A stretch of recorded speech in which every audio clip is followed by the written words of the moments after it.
Sudarlun, sebanyak 18 kios milik pedagang di Pasar Batupat, Kecamatan Muara 1, Loksmawe, Selasa sekitar pukul 03.30 waktu Indonesia Barat terbakar. Berdasarkan hasil penyelidikan awal, korslet listrik itu berasal dari kios mainan anak milik pedagang yang bernama Ahmad Simamora, lalu membesar dan merambat ke kios lainnya. Tidak ada korban jiwa, namun seluruh barang dagangan pedagang habis terbakar.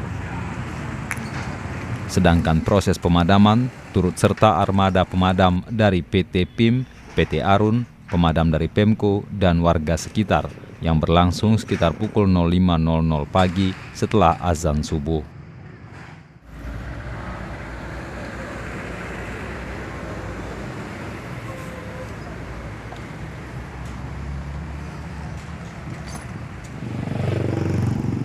Dari Loksmawe, Zaki Mubarak, Serambi On TV.